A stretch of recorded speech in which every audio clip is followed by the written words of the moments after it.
All right, ladies and gentlemen, welcome back to episode 3 of the Bench to Booth podcast. My name is Colin Morris. This is Coach Mike Ricci, and Coach, it's been a little while since we've been in here. It's been a minute, yeah, it's been a minute. But it's been busy. Of course, I'm still playing baseball over here at Highland, and Coach is doing work, all kinds of fun things. Yeah. In the adult life, but so we're gonna start things off. We got a couple of things to talk about here since we've been out for a while.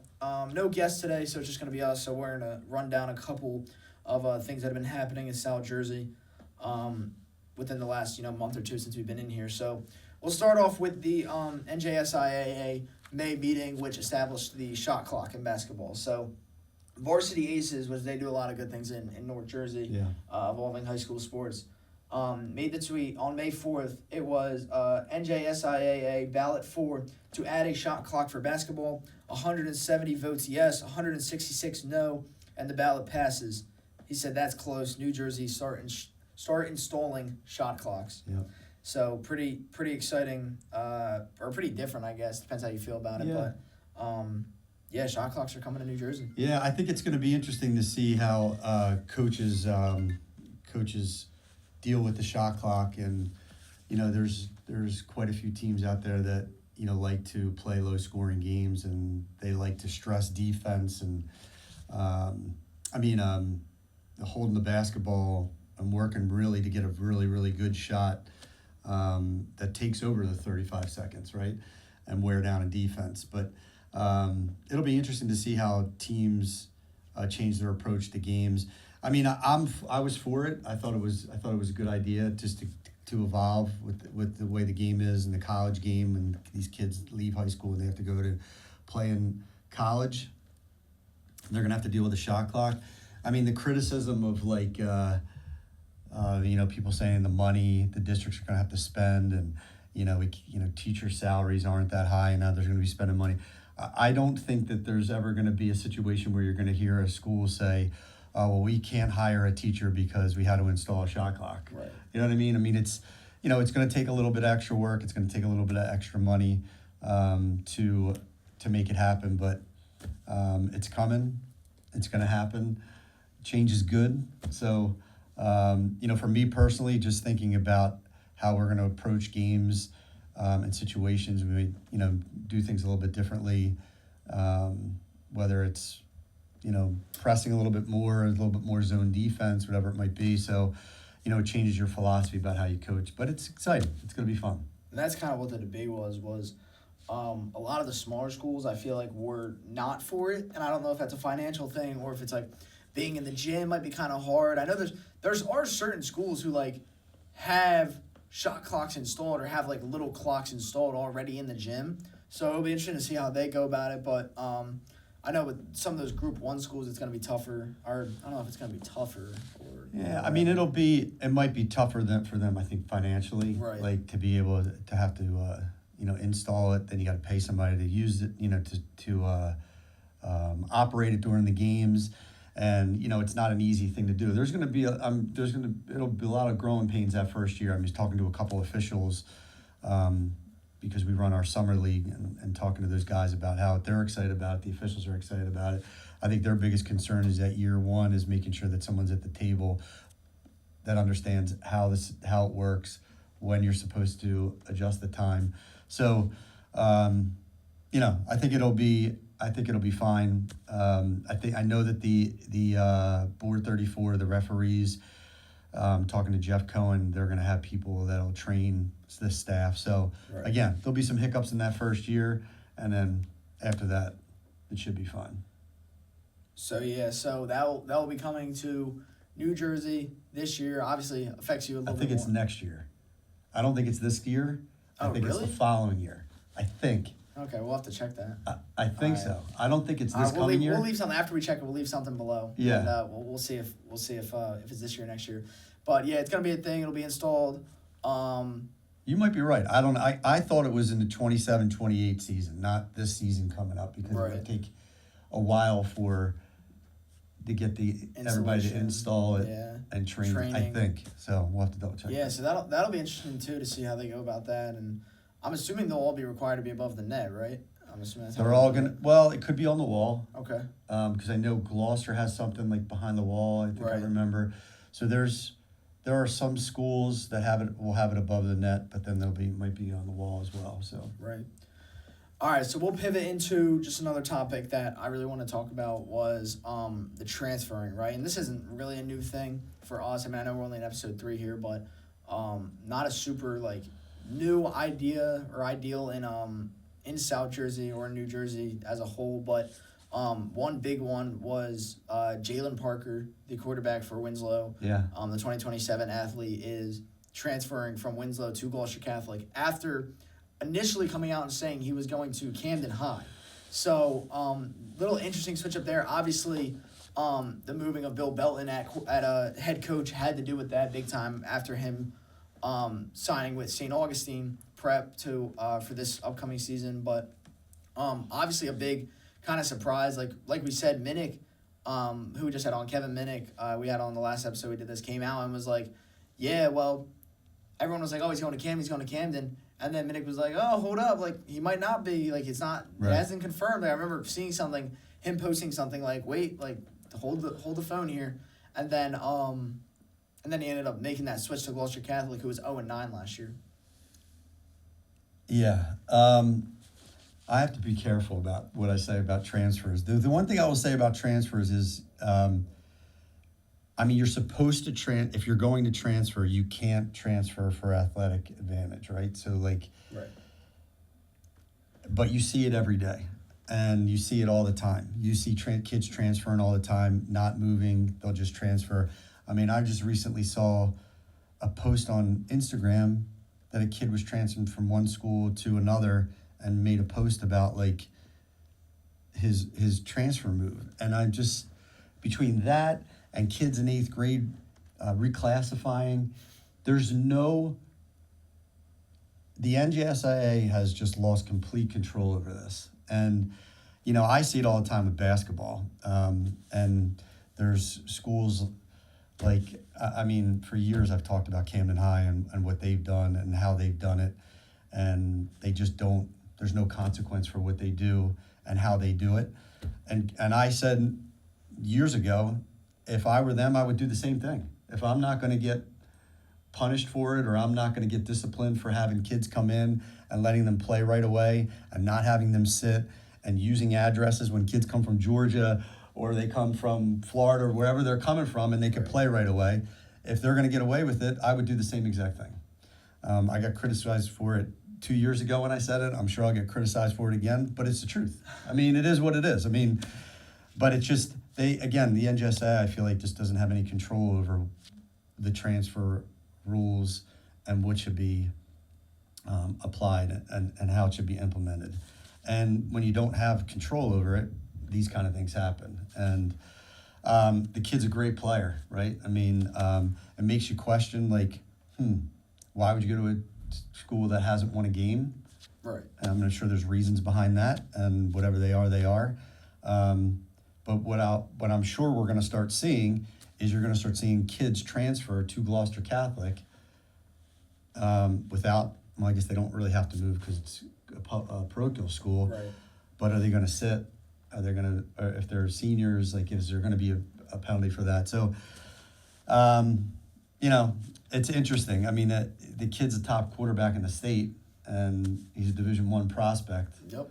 And I'm sure everyone's eyebrows raised when he said he was going to Gloucester Catholic. But, hey, good for Gloucester Catholic and good for the kid. Yeah, and there's already been a handful of kids, you know, that have started to make that switch over to Gloucester Catholic. I've seen a couple, like, of the posts on social media, a couple of the transfer, or even they're going to have a decent freshman class coming in now, right? Yeah. So, but yeah, he's the all-time holding New Jersey touchdown record already as a junior, which is unbelievably broken in the state championship this year, excuse me. And it was, he's just super impressive. It was cool. He came to Blackwood for opening night here, which I think the score of that game was like 55-0. Right. But young Highland team, Winslow team, who's already won a state championship. They did it again this year. They basically walked into one. Yeah. It's super impressive. But that's kind of what the whole thing behind Bill Belton switching from Winslow to St. Augustine is now. he can go to a private school, and there's certain things you can do at private schools that you can't do at public schools, Right. like you just said. So I'm sure that had something to do with it, and obviously, it's gonna be a way new look Winslow team this year, a team that had kind of been, it was like, yep, Winslow's at the top of South Jersey every year. It's gonna be interesting to see now, because what you're gonna have is you're gonna have kids that are transferring out of Winslow, right? Jalen Parker transferring out of Winslow. They had guys transferring out of Winslow months ago, before Belton even announced he was leaving Winslow. They had guys going each way and whatever not. Yeah. Before that, but now your problem is you have these seniors who have already transferred into Winslow, and they're going into their senior year as 2027 graduates, and now they're kind of stuck because they've already used their transfer time. Even some of these guys have already transferred in; they've already sat. So it's like you transfer again, you're out for the whole year. Right. So some of those guys, that's why it's going to be interesting for Winslow, because they're going to have some big time players still there. They're going to be missing some pieces, whole new coaching staff. So it'll be really interesting to see how it unfolds. There's that saying that the grass is always greener on the other side. So if he stayed at Winslow, I don't know who they hired as their coach, their new coach, but they still have a ton of talent there. Right. So you stay there, ride it out your senior year, and you broke the record already. You won a couple state titles. Like, what else do you want to do? And the jumping around, to me, I used to say it was a bad thing, and college coaches looked at it like it was a bad thing because you're going to 2 schools in 4 years, or 3 schools in 4 years, or 4 schools in 4 years. But now with NIL, it doesn't. I guess coaches probably not in college coaches don't even care, because they're probably just recruiting you for that 1 year, hoping that if we get you for a second year with NIL, because every kid's a free agent, right. when they leave after that first year of college. So, it gets worse and worse every year. Like, from a coach's perspective, and having done this for 30 years, watching how when I first started, kids just loved to play for their school, play for their town, play with their friends, to now to get to a point where, everyone's looking to leave. And, if coach doesn't play me, or if I don't get the time that I want, instead of working harder or doing the things to get yourself better, we're going to go see if I can go play somewhere else. And it could be for a worse team that hasn't won a game in 2 years. Yeah. So interesting things going on. So it'll be fun to see Winslow. Winslow's not on Highland's schedule this year, so they won't be coming back to Blackwood. But as fun as this year was on a personal note, quickly, as fun as this year was for Highland, a couple of big home wins. Obviously, I think trending in the right direction. Coming off a 1-8 year 2 years ago, but that was cool. I'm not gonna lie. It's just Division I prospect, Division II prospect on every side of the ball, Right. every position for Winslow. And even though obviously I go to Highland, you coach at Highland, we're Highland guys. I want Highland to win. Right. In that kind of game, a lot of people knew what that was going to be, and it was so cool to see. Jalen Parker, I think, had 3 or 4 touchdowns. It was cool to see some of the other guys, Nakeem Powell. Quade Hendricks was a guy who I got to connect with through basketball after they upset TC, which, super cool dude. Really cool to see him. And then they had a couple guys flipping right in the middle of football season. I know Julian Peterson flipped from, I forget where he was going, but it might have been Penn State, and then he flipped to UNC. I might be wrong on that, but I know he's going to UNC now. So a lot of really cool athletes that went to Winslow that I got to see and kind of connect with down the line. And then kind of unrelated to the whole football and transfer thing, but Winslow went on a little bit of a run there in the playoffs too. Basketball. Upset TC, went down to OC and gave them a good run too. Down there. There's something different when you see athletes like that, or they're Division I athletes. There's just something different about them, their makeup, their build, how they handle themselves, their commitment to, their sport. I've been so fortunate to be able to coach some of those kids that have gone on to play at the Division I level, and the first thing they do is make coaches look good. And then, you just sit there and you watch them, and you marvel at how they've, how they work, and the time and the effort and the energy that they put in. And you combine that with being a good kid and good academically, it's nice to see. Yeah, so really, really cool stuff going on there. It was cool to connect with them, and that was kind of a shock too, because TC, you know better than anyone, Rich Bold, obviously his son in his senior year, and all those guys in their senior year, they had 10 seniors graduate. Yeah. Like, this was their year to go get it. And, obviously everything with the gym, it's just terrible, and not playing at home and having to go. They played that game at Mullen, middle school in Sicklerville. So I guess that's considered Sicklerville, I think. It might be like Ariel, I'm not. But it was so cool. It was crazy, though, because it was funny. Mullen's like green. So it was funny. The whole gym is green. They're playing against Winslow. There was a ton of Winslow people there. It felt like a Winslow home game. I'm so serious. There were so many Winslow people there. You did that game, right? That was a really cool game. Yeah, I got to go and get some interviews after that. I talked to Art Ellis after, which is cool. Good young coach in South Jersey. But it's playoffs. Remember, I was just watching last week. Didn't UCLA's Division One? Yeah. The top seed in their bracket. They wound up losing. Got upset. Yeah. You never know. And that's what. And I'll use that to pivot to baseball, because we saw it in North Jersey, but Rumson Fairhaven got upset by I saw that. Homdale, yeah. I'm saying that right. They got upset. That was a 16-1, and it's a little bit different up north with baseball. I think that's kind of the unique thing about New Jersey, is how different sports are in North and South Jersey. Yeah. But yeah, I'll use that to kind of pivot into baseball. Yep. So obviously, baseball playoffs.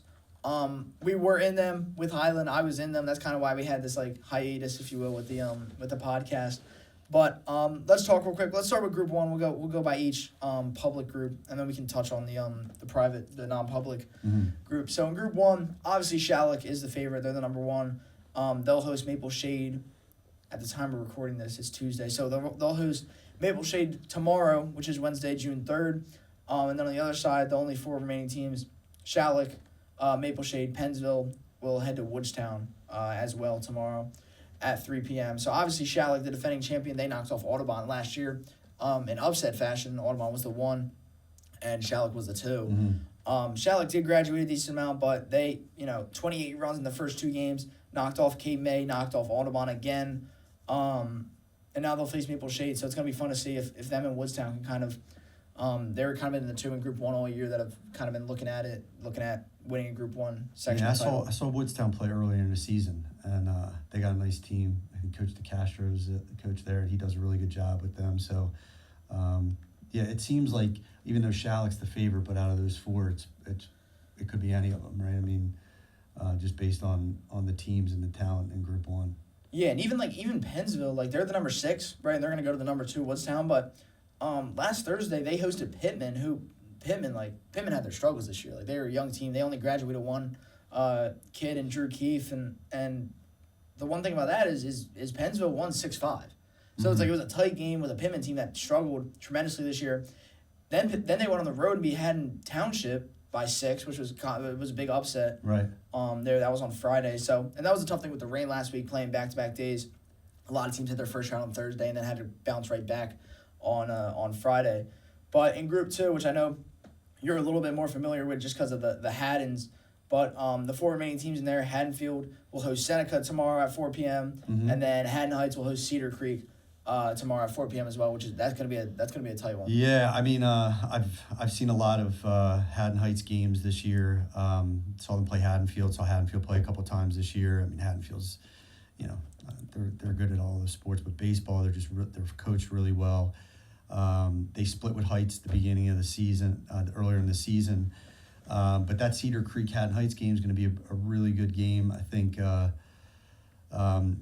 Cedar Creek, I think they played Salem Tech their second round. I think they won 16-1 or something like that. They won their first game 10-0 or 10-1 or something like that.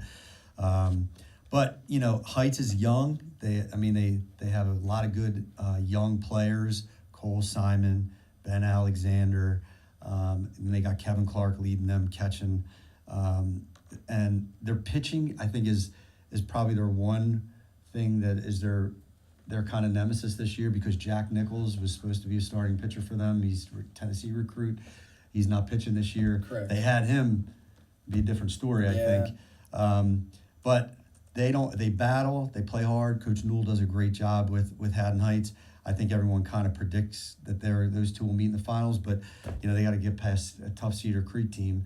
And Haddonfield, I looked at the records. I think Seneca's like 12-13. And they'll play Haddonfield at Haddonfield. So, 2 tough games, and if they wind up playing in the final, it'll be the Heights Haddonfield rivalry, That's been going on always for a cool. long time. Yeah. So Cedar Creek went 11-1 over Pleasantville in the 3-14. Okay. They went 14-1 over West Defford, which West Defford's solid. I mean, West Defford won 2 playoff games last year as well. Obviously, Yeah. I know they had a big graduating class as well, but and then on the other side, Haddonfield 6-0 over Collingswood, who obviously Collingswood coming in was more of a just kind of like tying everything back into the transfer talk. Collingswood was a team coming in, like they were supposed to be contenders. This was their big senior year. And they had 2 guys transfer out. I know the big one for them was Chase Laddick transferring to Gloucester Catholic, which obviously hurt them a lot. They went Manchester Township in the second round, Haddonfield 7-2, who upset Middle in the 9-8, and then now they'll host Seneca, who Seneca just with a big 1-0 win over Sterling. I know it was an excellent game, excellent pitched game. It was only an unearned run was all that separated them, so going to be fun to watch that down the road. And then, Cedar Creek is the number 3. Heights is the number 2. They've only played once in the, NJ.com era, if you will, back in 2022, and, Heights beat them 4-3. So 2 teams kind of unfamiliar with each other, kind of a different looking scenario, almost, I guess. Not 2 teams you see match up in Group 2 a whole lot, but going to be fun to see what happens there. Moving into Group 3, little bittersweet to talk about, I guess. Especially because Toms River South is one of those teams that's still alive. They're going to travel to Delsea tomorrow at 3 p.m. They're the team that knocked off us in the first round, us being Highland, 10-2 at home. They then went on the road and beat the number 1 Clearview in 9 innings, 4-3, which was an unbelievable game. Right. And then on the other side, it's Toms River East and Mainland. So we talked about it, or I guess not. We didn't talk about it on here. We never got a chance to. But talking with other people in South Jersey, everybody kind of knew Group 3 was absolutely wide open, and you have the 9 seed, the 3 seed, the 7 seed, and the 3 seed still still available, still alive in Group 3. I mean, Group 3's even in basketball, it's always, even years I was in Group 2, you always looked at the other groups and you thought, man, Group 3 is always wide open. Every once in a while you get like a team like an Ocean City, or you get like Creek when they had those really good teams. For the most part, 3's always been open. It seems like that's the way it is, with baseball too. Now next year's going to be different with basketball because you got Camden coming in to Group 3. Right. And you have Middle coming into Group 3. So now it'll make it a little bit different. But it seems to me baseball, basketball, Group 3 seems to be open. You thought Clearview, with the season they had, you thought for sure, they'd be the favorite. But again, playoffs, anything can happen, especially with baseball, whether it's umpiring, whether it's a ground ball that hits a rock and just, goes in a different direction, the ball bounces the wrong way, whatever it might be, it's unpredictable. So you got to bring your A game, and if you don't, you're going home. So yeah, that's one of my favorite. Minnick had a tweet right when, who was it that beat Haddon Township? It was I can't remember. Basketball? For basketball this year. New Egypt. Yeah, New Egypt. When New Egypt went on their run. I remember that was right before they kind of went on their miracle run. But one of my favorite tweets is right after that game he came out, and I'll see if I can find it, but he came out and was like, it's playoffs. If you don't bring your A game, you're going to be turning your jersey in. Yep. And that's tough, especially I know for seniors. We had a lot of seniors. It was tough. Clearview had a lot of seniors. Clearview was one of those teams that had always just danced around Group 3, always danced around a sectional title. They had always been in the Final 4, Final 2, and just a disappointing way to end their season. On the other side, though, it's so funny every year, and I know them being our rivals makes it that much more significant. But Delsea, it's like, Delsea just lost their 2 number 1 arms. They just lost an MLB draft pick and a kid who won New Jersey JUCO Pitcher of the Year. And they're 1-2 duo. And you're thinking, now they're going to be down. Now they're a game away from a sectional title, and they're hosting a sectional semifinal at home again. Yeah. It's so impressive what they do. Really, really solid 8-0 win over Ocean City, and that was another one of those games that could have gone either way because Ocean City's always really, really talented. Yeah. They were obviously coming a long way for that game, but Delsea took care of business, and then a tight 5-4 win over Morristown, and they're back hosting. Yeah, I mean, there's something to say about programs like Delsea, and that even though they lose guys like that, you see in all sports, if you have a head coach that just establishes a program, has a really good program, and the kids buy in and they play for one another, you couldn't, you might not have the same talent, but if you have that teamwork, camaraderie within your team, you could still be successful, and that's what it looks like it's happening at Delsey. Yeah, it's nuts how they're there every single year. They're always gonna be a threat, and that's why it was tough this year when we got swept by them at home. We were up on them 2-1 in the fifth inning, and that one obviously ended up getting out of hand. But that was a big one for us and for the team.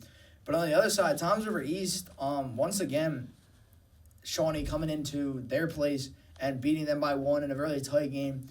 Tim Doherty pitched again for Shawnee for the second straight year, and just a little bit short in extra innings once again. So Toms River East, another team who, it's tough with these Toms River teams because they don't play a lot of teams around here, and they are South Jersey. It's hard to consider them. It's hard to like match them up with other teams around here though, because they don't play a lot of the same teams that a lot of these Group 3 plays. A lot of these Group 3 teams play, especially these Tri-County teams. So, and then on the other end, Mainland, I mean, what a roller coaster year for them. We were just talking about Delsey and Joe Smith and, kind of building up the program he's built up and then turning it over to one of his assistants who's been there for a while. He was at Mainland, obviously the incident earlier this year, letting him go. And then now it's the same coach from last year where they were writing a Billy Kern in the same situation that they were in. So they're the number 7 seed, but win at home against Lacey, and then went on the road and beat Cherry Hill West, another really solid West program. A good team, Dan McMaster doing what he does, just winning. This year came up a little bit short to a really solid Mainland team, but Mainland will now travel to Toms River East. I mean, all that stuff that happened at the beginning of the year for them to be in the position they're in now is pretty cool. I mean, it's pretty cool. Definitely happy for the kids, and then for that coach to just step in and kind of like keep the train rolling and making those kids believe. I mean, that's a great job of coaching, and really happy for those kids. And what's cool is and I'm pretty sure I'm right on saying this, but if I'm wrong, don't attack me. I'm pretty sure Billy Kern resigned as the baseball coach last year to take the AD spot at Mainland. So I think when everything unfolded, I'm pretty sure I don't even know how that works. I don't know if he went on maybe took his leave or took his off time for being an AD to become the baseball coach again. I don't know how all that legality stuff works, but it is a really cool story with Mainland. I think he probably was the only option to coach, because by the time they if they wanted to bring somebody in, they got to get board approved and all that stuff, and that takes time.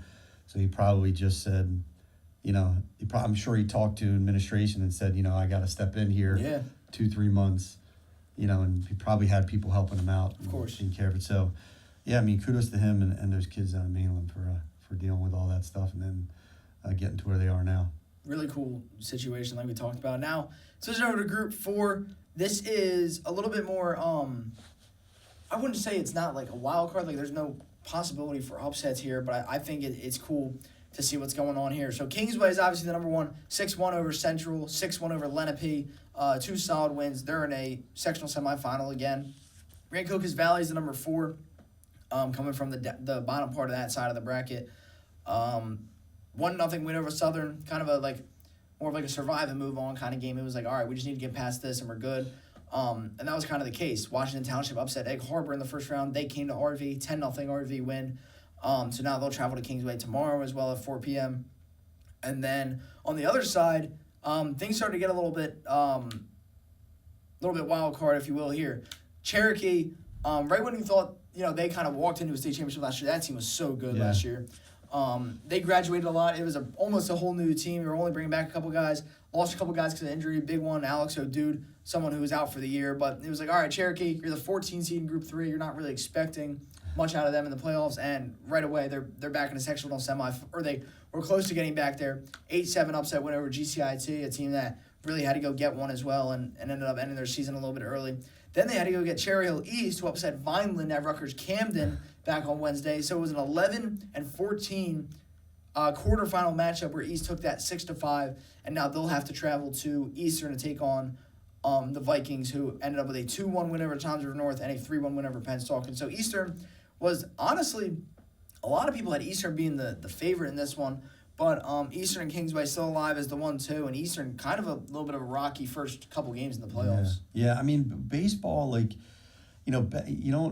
basketball, I mean, you do see upsets every once in a while. You mentioned New Egypt earlier in the season, but, normally the top teams will finish in that top 4 as the playoffs go around. But with baseball, like if you have a stud pitcher and you're like a 14 or a 15, I mean, you can upset, a top seeded team if you have a guy like a number one that's like a really a stud pitcher. And, you see it every once in a while, and you see it here, like, with some of these teams in four and some of the other groups. So, it should be, I saw RV play earlier in the season. They're solid. They're a solid team, and they're playing really well right now. So, wouldn't put it past them to come out of four or get to the final. Yeah, and even though, Egg Harbor's a solid team, Washington Township with a good win over them, but it's just like you said, you have that stud pitcher for some of these smaller teams, some of these, not even that Washington Township smaller, but some of these teams that are on the backside of the bracket. It's hard to go from your ace, you win a game by 4, and then you have to go right back to another top team in South Jersey and RV, and that's tough to do that. And obviously it showed a 10-0 RV win there, but gonna be fun to see how this kind of unfolds for Group 4, for all the groups, if that, and I'm sure you'll be seeing what's going on with Heights and Haddonfield, and I'm sure that'll be a great game. Gloucester Catholic has a chance to host another sectional final, of course. That would be on Thursday or Friday. Yeah. It would probably be the winner of Holy Spirit or Bishop Eustace. So I think it'd be really cool to see That'd be a great game. 2 South Jersey teams in Eustace and Gloucester Catholic. That's one that I'm going to try to get to personally. But, man, it's like Eustace has kind of been another team that's kind of danced around non-public B for a while. And a lot of seniors this year, and it's going to be cool to see how that kind of unfolds. Yeah, I mean, they're always. We talked at the beginning of the season when we had Minnick on or out. Like he gave us a little sneak preview into his top 5 or whatever, and he mentioned like Gloucester Catholic, Eustis, Northern Burlington as teams. Right. But it'd be interesting to see that game, Eustis Gloucester Catholic, because you got 2 top programs in South Jersey. So, yeah, I mean, it's exciting times. School year's coming to an end. These sports are coming to an end, and then summer comes and everybody gets ready for their fall season. So. Yeah, it's been a good season overall. I think for our school, I think everything's on the rise. I think Sean's doing a great job with the football program. Baseball's always solid. Even the girls' sports with Jay's got the girls going a little bit, getting better, and he'll get them better in the summertime. And that's what the off season's for. So it'll be good to wrap it up over the next couple of weeks. Hopefully we'll have a guest on or 2. Who's over there, lad? It's Justin. He's waiting for his lacrosse shout out. And lacrosse is doing such a great job this season and improving. I mean, we expect big things out of lacrosse program. So, it'll be fun. No, yeah, it's fun. But yeah, talking about football, I'll swing the football real quick since that's his thing. Well, I am excited for the fall. I know we'll have to see what's going on with the scheduling. We're preparing for football broadcasts. We have some pretty cool things coming up on the Tartan TV side. For me personally, I guess we'll have to see if we can get in for a football game. Yeah. Or something if you're up for it. So we'll have to talk about that. But no, yeah, a lot of good things happening. I only have a couple of years left of coaching, so I'm trying to transition into this broadcasting thing. So I'll have to see what the pay is for that. Is there stipend for that or no? But yeah, it's I'd love to do a football game. It'd be fun. It would be. Sure. It would be really cool. We got some cool things planned, some cool things coming on that end of it. But it'll be fun. We'll have the summer, which I think will be good for us and for the podcast. We'll try to get some people in here. We got to get some coaches in here. Hopefully, get some bigger names down the line. I know we've talked. We have a vision for this, so it's gonna be cool. This isn't the end. Even though I know a couple people thought we were like pump faking after taking some time off. A couple people are asking when the next podcast was, and I said this guy's got to finish up his baseball season, and then we tried to squeeze one in, but it just didn't work out. But hopefully get this on the regular every other week or something like that. Like you said, get some good guests in here, and whether it's coaches or some top players, whatever it might be, talk about South Jersey sports. It'd be fun. Of course, a lot of fun. So yeah, if anyone has any suggestions for people we should have on, let us know down below. Let us know on our social media pages. We're doing our best right now. It could be this episode. We're doing our best to try to get on Spotify. So, if you're not big into listening on YouTube, I know some people it's a little bit annoying to listen to things on YouTube, especially like podcasts like this. So we're trying to get on Spotify. We're working on it. We're working on the next kind of chapter for this. So it'll be fun. Looking forward to the next episode. Looking forward to whatever's next. We'll work on getting some cool guests in here, like we said. But any last things from you? That's it. You're good. I'm good. Appreciate you coming on. All right. It's always fun. Colin Morris, Coach Mike Ricci, thanks for watching Bench to Booth podcast, episode number 3. We'll be back in a couple weeks. Once again, follow us on all social media. Subscribe. Let us know if there's anyone we should have on. Thanks to everyone for the help. I know Trent Horton's back there. Mr. Jordan Elliott. Coach Mitch is over there too. Thank you, guys. Appreciate you guys. We'll see you next time.